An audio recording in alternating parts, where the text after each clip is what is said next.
Welcome to Africadeo, the educational platform dedicated to the full history of Africa. Here, every story reveals the truth, every image brings a memory back to life, and every episode takes you to the heart of the civilizations that shaped humanity. Forgotten kingdom, powerful empires, yet seeing ancient knowledge. Prepare to discover Africa as you've never seen it before. If this journey inspires you, don't forget to like the video, and if you're new to the channel, subscribe and turn on notifications so you never miss one of our upcoming stories.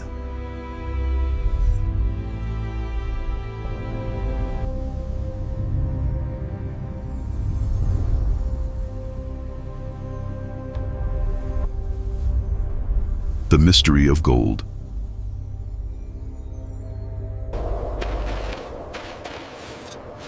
From the very earliest moments of human history, long before writing, long before cities and kingdoms, gold has drawn human attention. It does not feed, it does not heal, it does not protect against the cold. And yet, across every continent, among societies that never met, gold holds a unique place. This universal fascination raises a fundamental question. Why does a metal with no direct survival function occupy such a central role in human history? The answer lies not in what gold does, but in what it represents. In rivers, mountains, and ancient soils, gold appears as a natural anomaly. Unlike most metals, it does not rust, decay, or disappear. It survives the passage of centuries almost unchanged. To early societies, this permanence is striking. While tools break and materials fade, gold remains. It becomes one of humanity's first material references for deep time, a substance that seems to resist the natural aging of the world. Before it is understood, gold is noticed for its relationship with light. It captures the sun, reflects fire, and shines in darkness. In a world where light is rare and precious, this visual behavior is powerful. Gold draws the eye effortlessly. It appears almost alive, animated by the elements themselves. This interaction with light and fire gives gold a symbolic dimension, placing it beyond ordinary materials. Very early on, gold leaves the purely mineral world. It is set apart, preserved, sometimes offered. Across cultures, it becomes associated with rituals, beliefs, and invisible forces. Gold begins to act as a bridge between the earthly world and what lies beyond it. Without being universally divine, it acquires a special status. It is no longer only something to possess, but something meant to signify meaning and connection. Before coins and numbers, gold is not yet wealth in the modern sense. Its first role is trust. Because it is rare, stable, and widely recognized, it reassures. When gold circulates, it makes exchange possible, even between groups that share no language or customs. Gold becomes a social tool before it becomes an economic one, helping societies interact beyond familiarity. Time transforms landscapes, objects, and societies. Tools wear out, buildings collapse, traditions evolve. Gold, however, passes through these changes almost intact. This resistance gives it a unique status. It becomes a privileged witness to human history. Through gold, societies perceive continuity in a world defined by constant transformation.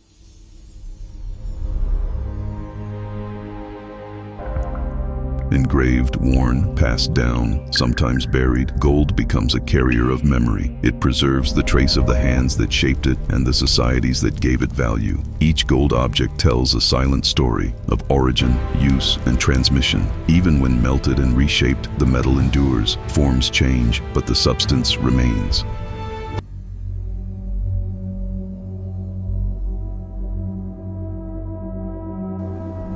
Where gold accumulates, social organization begins to shift. Without armies or formal institutions, distinctions appear. Certain objects are protected, reserved, set apart.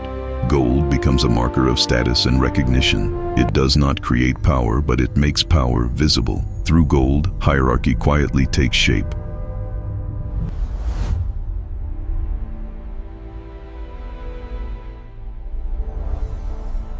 Once gold begins to circulate, stillness disappears. Paths are used repeatedly. Routes become familiar. What was once a simple journey becomes a stable passage. Gold encourages movement, exchange, and encounter. It pushes societies beyond isolation. The first gold routes begin to emerge.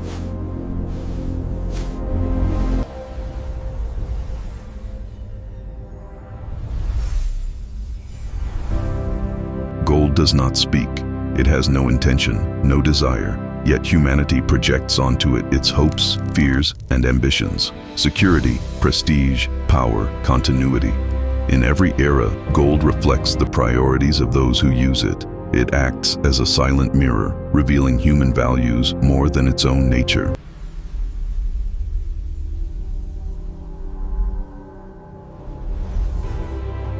As gold begins to circulate regularly, the world changes scale. Distances shrink symbolically, exchanges multiply. Societies that were once isolated come into contact. Gold is no longer only a rare object. It becomes a link, a discrete thread connecting civilizations for the first time.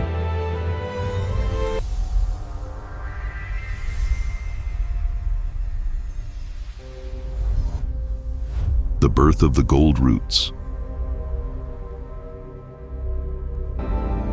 Where gold is present, movement intensifies. Footsteps repeat, paths become familiar. Over time, these journeys imprint themselves on the landscape. They are not yet drawn roads, but shared habits of circulation. Gold acts as a point of attraction. It transforms movement into structure.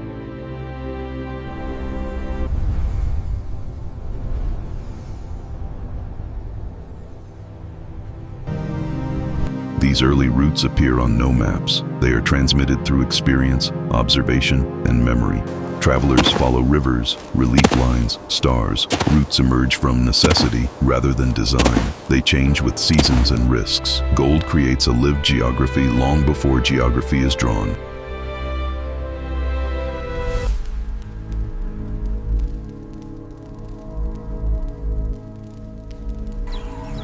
In West Africa, gold has been extracted and exchanged for thousands of years. From gold-bearing rivers to deep soils, it structures regional connections. This ancient production feeds vast and lasting trade networks. Gold does not remain in one place. It circulates, turning territories into crossroads. It becomes a driver of continental interconnection.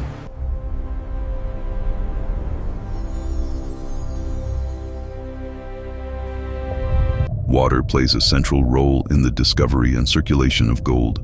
Rivers reveal flakes, carry sediments, and guide movement. They serve as natural landmarks and passageways. Where water flows, gold becomes more accessible. This close relationship shapes the earliest trade routes and anchors gold within natural systems.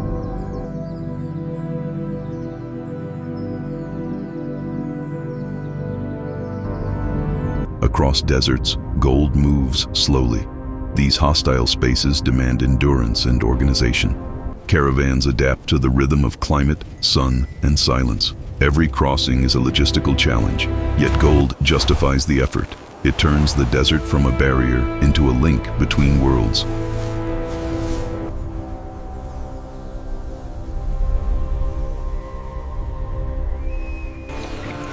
Alongside gold, other goods circulate.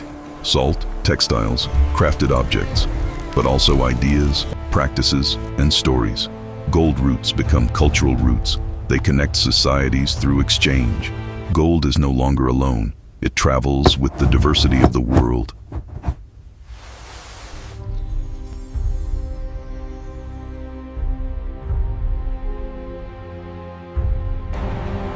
Where routes intersect, markets emerge. Open spaces of encounter, temporary or permanent, places to exchange, observe, and negotiate. Gold plays a central role, allowing values to be compared and balanced. Markets structure economic and social life across entire regions.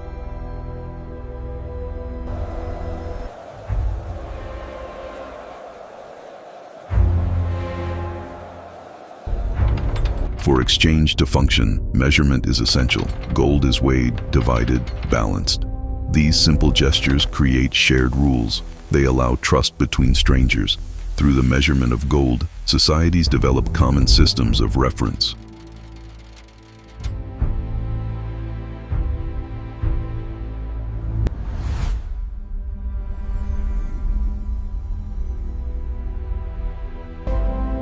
Over time, gold becomes understandable everywhere.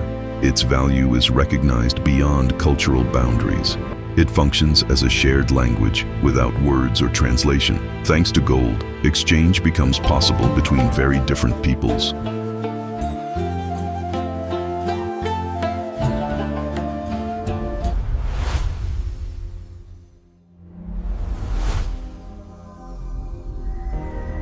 Some routes leave no lasting trace. They shift, disappear, and move, yet their impact is real. They transform territories and regional balances. Gold often circulates where no road is visible. Its influence extends beyond the paths themselves.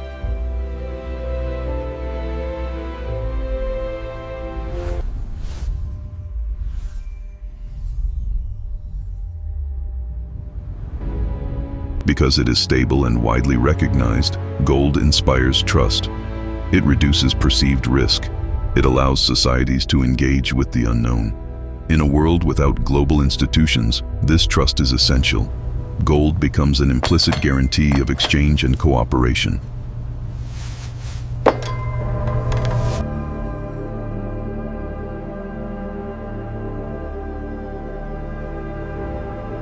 Over time, local routes expand. They connect with one another. Regional networks become continental. Gold travels long distances, linking distant worlds. The known world grows larger. Exchange becomes broader and more complex.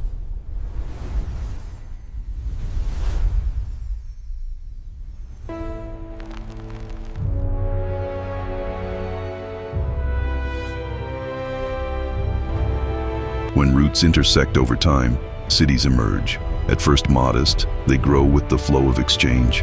Gold passes through them, is stored, transformed. These centers become strategic points. The route prepares the city, and the city announces the empires to come.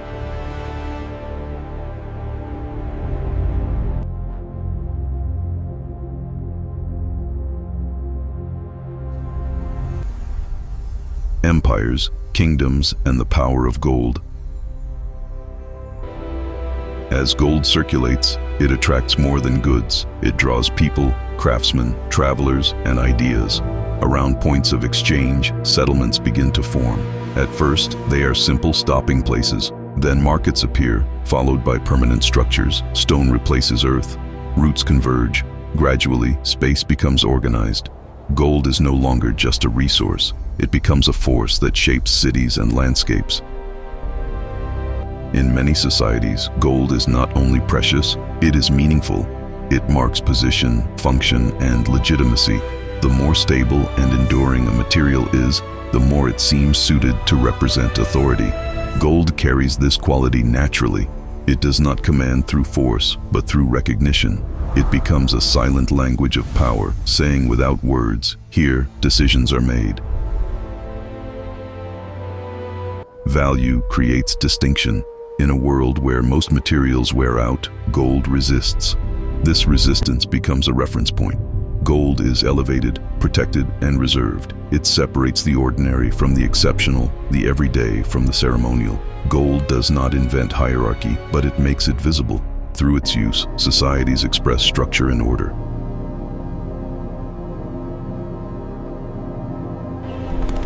Where authority settles, the sacred often follows. Ruling is not only about control, it is about recognition.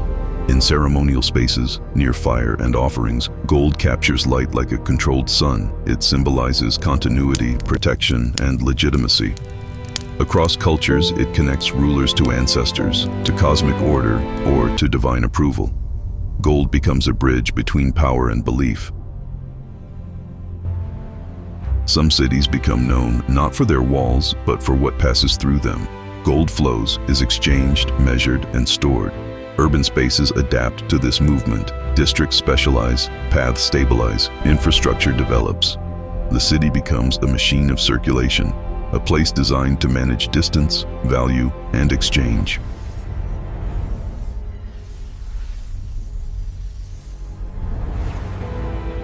Civilizations seek reference points, objects that can be preserved, transmitted, and recovered. Gold fulfills this role. Compact, durable, and recognizable, it can be hidden, moved, or exchanged without losing its nature. In times of transition, it becomes a fixed point, not because it guarantees everything, but because it endures when many other structures fail.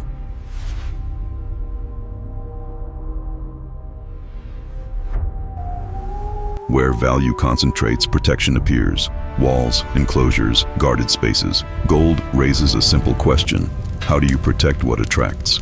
This question reshapes architecture, habits, and trust. rules are created, spaces are defined, not to glorify gold, but to control its power of attraction.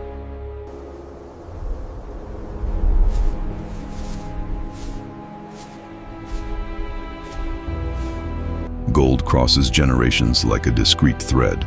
It passes from hand to hand, sometimes unchanged, sometimes reshaped. It becomes inheritance, an object carrying origin, memory, and identity. Through gold, societies say, we come from somewhere. Even when words disappear, the metal remains.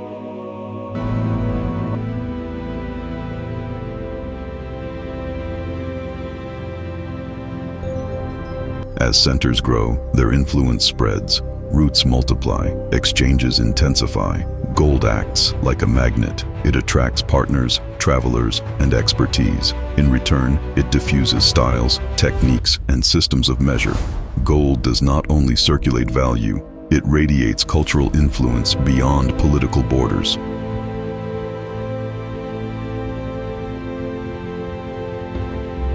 No empire exists in isolation. Even the most powerful depend on roots. Roots of sand, water, and stone. Gold moves through these networks, linking distant worlds. It crosses climates, languages, and customs.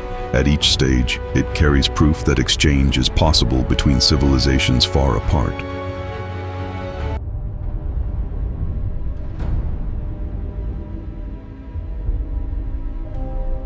When gold accumulates, it becomes visible, not only to shine, but to demonstrate capacity.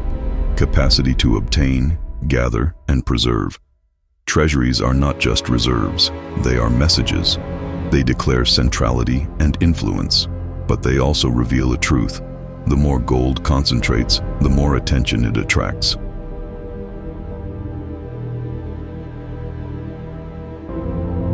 Prestige is not only about quantity, it is about presentation. Ornaments, rare objects, ceremonial displays.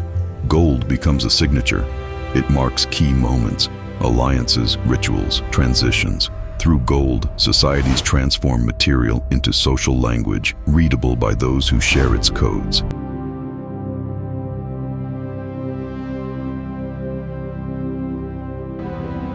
Empires rise and fall, cities flourish, then fade. Gold often survives these collapses, buried, hidden, melted, rediscovered. It crosses destruction and rebirth. When uncovered, gold is more than an object. It is an entry point into forgotten histories and vanished worlds.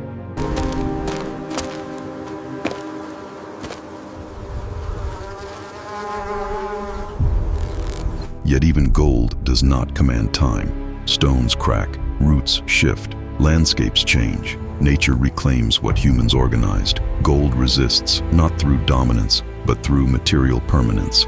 It reminds us that everything passes, except certain traces strong enough to cross centuries.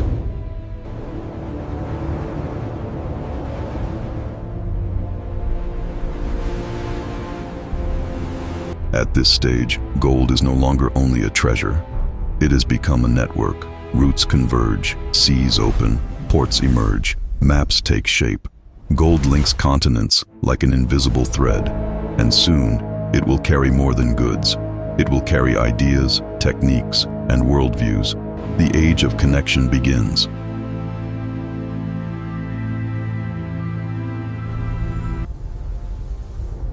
Gold connecting civilizations. Where land ends, the sea begins. At the horizon, gold does not disappear. It changes route.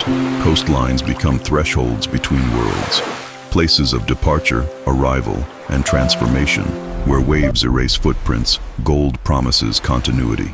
It invites societies to look beyond familiar lands, toward distant shores and unknown exchanges. The world is no longer confined to terrestrial paths. It opens outward. Before precise maps and complex instruments, navigation begins with observation. Winds, currents, stars, sheltered coves become ports. Simple anchors turn into points of connection. Wood, rope, and stone form the first maritime infrastructure. Gold finds a new path. More fluid, more uncertain, but vastly larger. The sea becomes a route.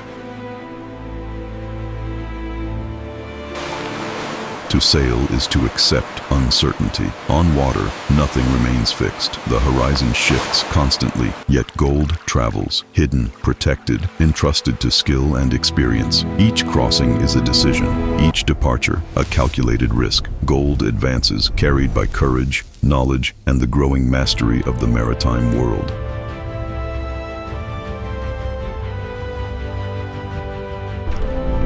Ports are more than points of arrival. They are crossroads, spaces where land routes meet maritime routes. Goods change hands, and so do values. Gold becomes mediator and reference. In these contact zones, civilizations encounter one another, sometimes briefly, sometimes profoundly. Ports become laboratories of exchange and transformation.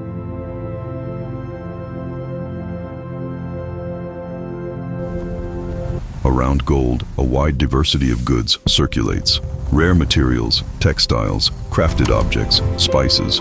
Gold does not replace these riches. It connects them. It allows exchange between things that do not resemble one another, between products born in distant environments. Gold acts as a bridge, translating different values into a shared system of exchange.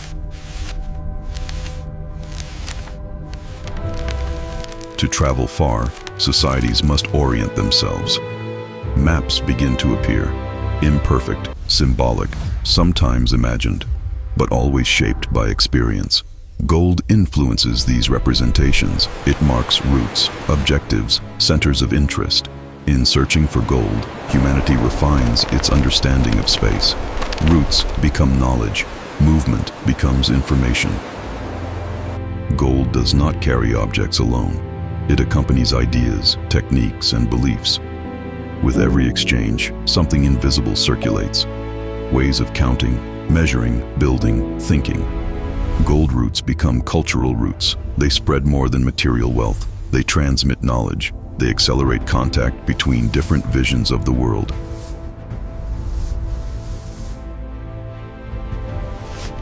Gradually, distances shrink, not physically, but symbolically. What once felt unreachable becomes accessible. Gold links lands separated by seas, deserts, and mountains. It weaves an invisible network between continents, a network built on exchange, recognition, and circulation. The world begins to function as a connected system.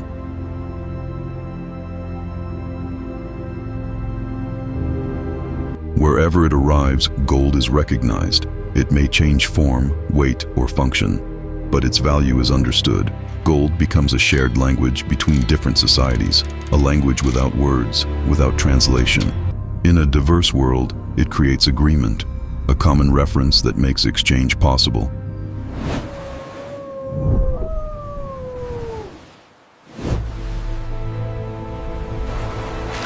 Once established, movement no longer stops. Routes stabilize, repeat, intensify. Gold circulates constantly, sometimes visible, sometimes discreet. It follows seasons, winds, and opportunities. This continuous flow reshapes economies, cities, and relationships. The world enters a dynamic of permanent exchange, driven by circulation rather than isolation. Along these routes, borders are rarely fixed. They shift, adapt, and are negotiated. Gold crosses them effortlessly. It connects different political spaces through a logic older than borders themselves. Exchange. Before lines on maps, there is passage, and gold is one of its primary engines.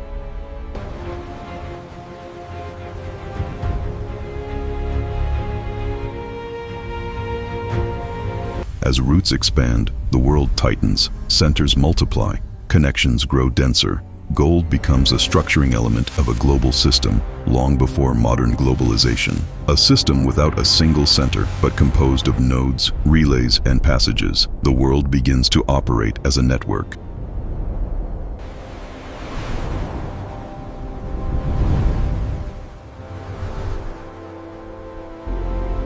But interconnection has a cost. The more gold circulates, the more desire it generates. The more it connects, the more it attracts. Soon, existing routes will no longer be enough. Some will seek to go farther, faster, differently. New quests are about to begin, and with them, a new chapter in the history of gold.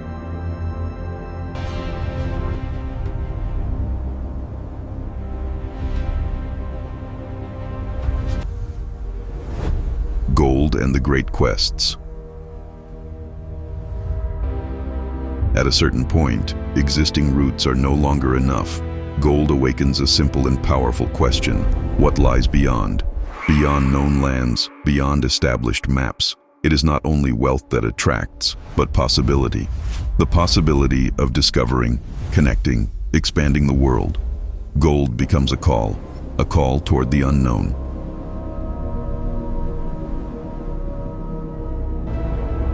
Answering that call requires crossing limits of terrain, climate, and human endurance.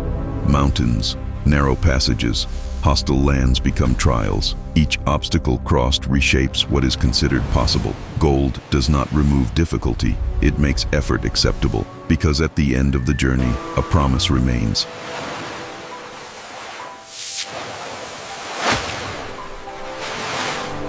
The desert offers neither shelter nor forgiveness. It tests bodies, minds, and organization. Yet routes are traced across it, slowly and patiently. Gold moves at the rhythm of caravans, sun, and silence. In these extreme spaces, every step matters. Each successful crossing increases the value of what is carried.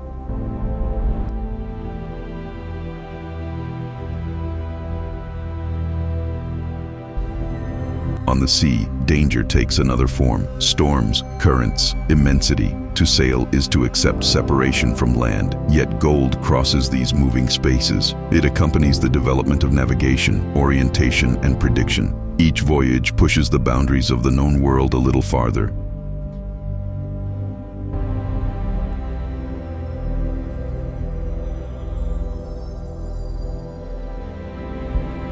Every great quest carries risk. Routes can vanish, resources can fail, landmarks can disappear. In these moments, gold is no longer a guarantee. It becomes a wager on the future, on humanity's ability to overcome uncertainty.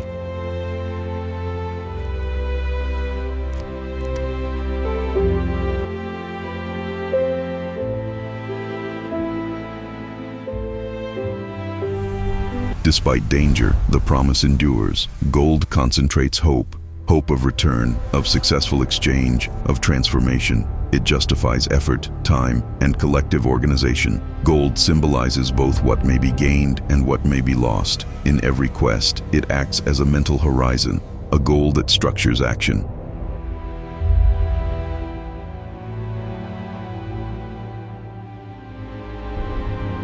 Great quests are never solitary. They provoke encounters, different peoples, languages, and practices. Along the routes, gold facilitates contact. It enables negotiation, exchange, sometimes cooperation. In these moments, the world reveals its diversity, yet also its connectivity.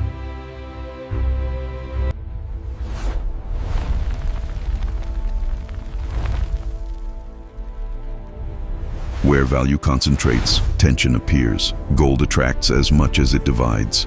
It generates desire, rivalry, and mistrust. Routes become strategic. Passages are contested. Gold reveals another side of humanity, competition for access to resources.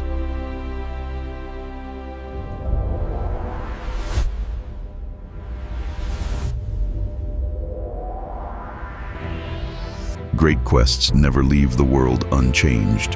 They redraw routes, shift centers, alter balances.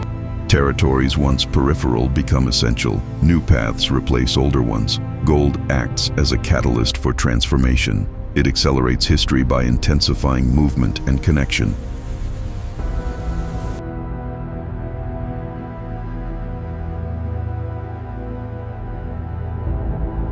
For some, gold changes the destiny of individuals, groups, or entire regions. It can bring prosperity, stability, recognition, but it can also lead to dependency, imbalance, rupture. Gold does not impose outcomes. It amplifies, it makes choices, and their consequences visible.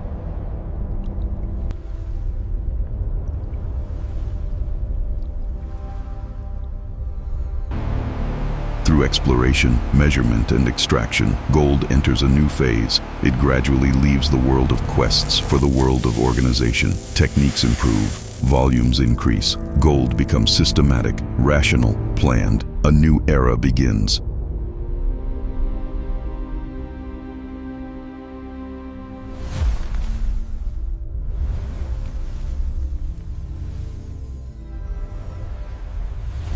Modern gold: extraction, transformation, value.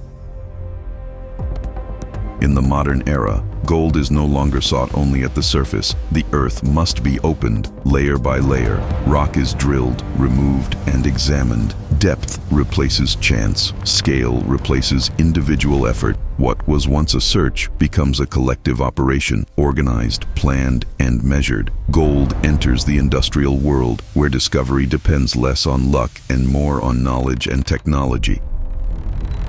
Extracting gold now means transforming landscapes. Machines replace ancestral gestures. Infrastructure spreads across vast territories. Rock is crushed, sorted, and separated. Each step follows precise calculations. Here, gold is no longer accidental. It is anticipated, targeted, and optimized.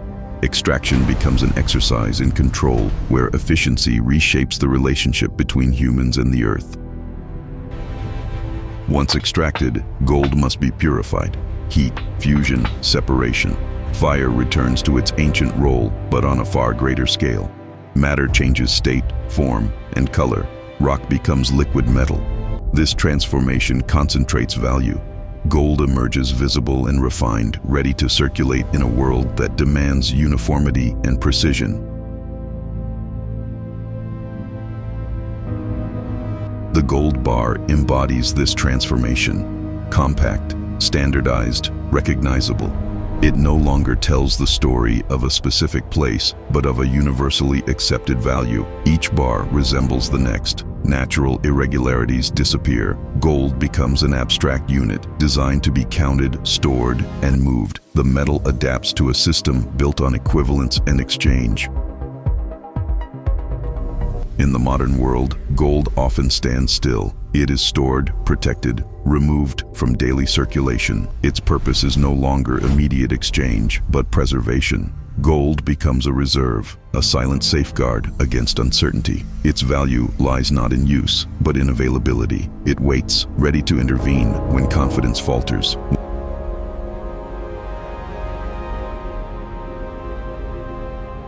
Why does gold continue to be preserved? Because it endures through crisis. It does not depend on climate, technology, or trend. Its value rests on long-standing recognition. In a rapidly changing world, gold embodies continuity, not immobility, but stability through permanence. It offers reassurance, not certainty.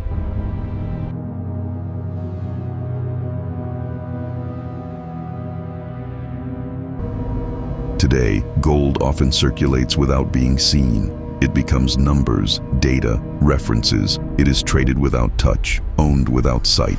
Gold enters abstraction, yet behind every digital value, the metal still exists, somewhere, in physical form. Modern systems rely on this tension between visible matter and invisible exchange.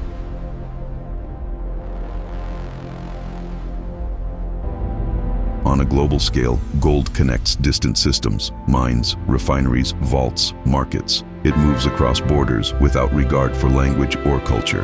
Gold acts as a shared reference between very different economies. Local by nature, global by function. It becomes one of the rare materials understood everywhere.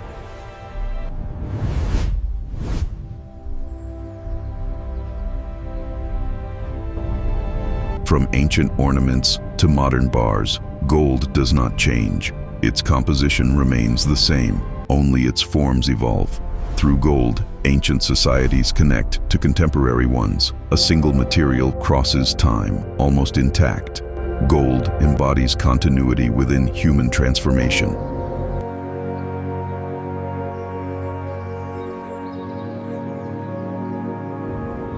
Modern gold exists between two worlds. It is both physical substance and symbolic reference, both natural resource and social construction.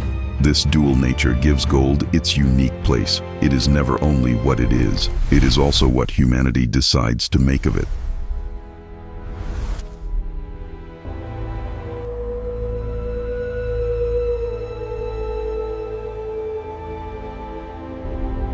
After millennia of circulation, transformation, and storage, one question remains: why does gold retain this unique status, neither essential for survival nor entirely replaceable? To answer, we must return to what gold ultimately reveals, not about the world, but about humanity itself.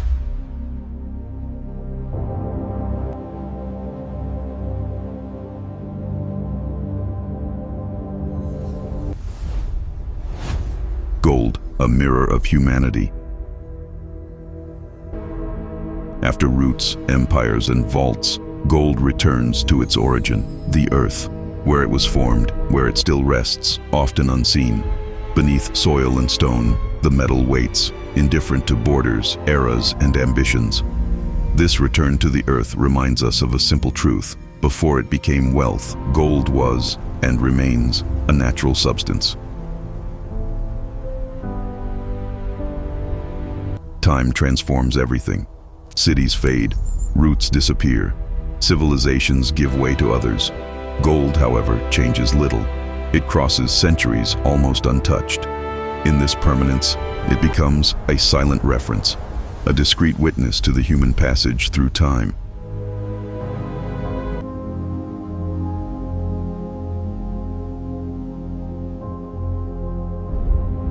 Gold does not think, it does not decide, it desires nothing.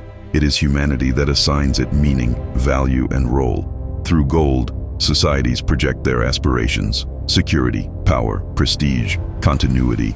Gold reflects these projections like a mirror, revealing more about those who use it than about the metal itself.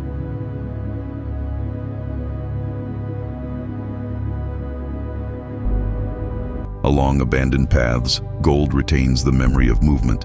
It has traveled on foot, by animal, by ship, and by invisible networks. It has seen roots emerge and disappear, roots of sand, stone, and water. In every era, gold has followed human motion, never directing it, only accompanying it.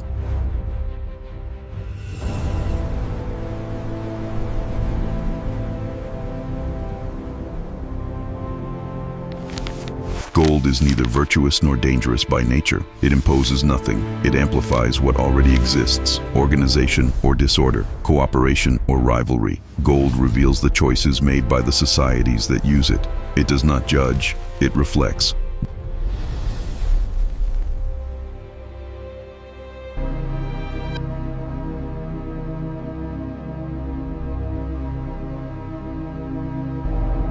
The world accelerates. Technologies evolve, exchange becomes instant, yet gold remains physically the same, dense, durable, silent. In this contrast, gold offers a form of stability, not an answer, but an anchor point within constant change.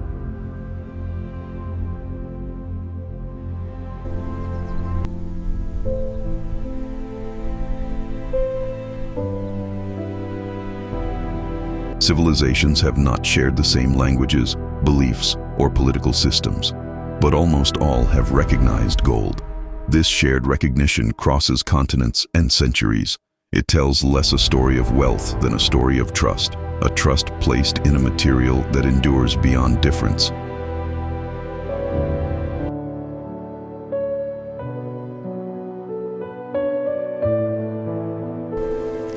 Gold tells no story of its own. It leaves no instruction, no message. It simply exists. It is humanity that builds narratives around it. Each era writes its own story of gold, and each story reveals more about the people who create it than about the metal itself.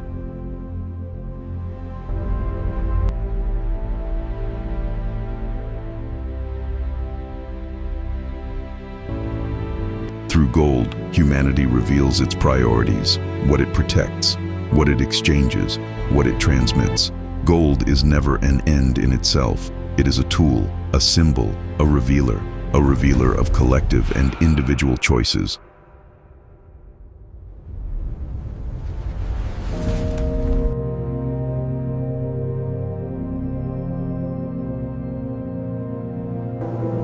The roots of gold never truly end. They change form, rhythm, and medium, but movement continues. Time moves forward, civilizations pass, and somewhere, in the earth or in silent vaults, gold remains, unchanged, a discreet witness to the story of humanity.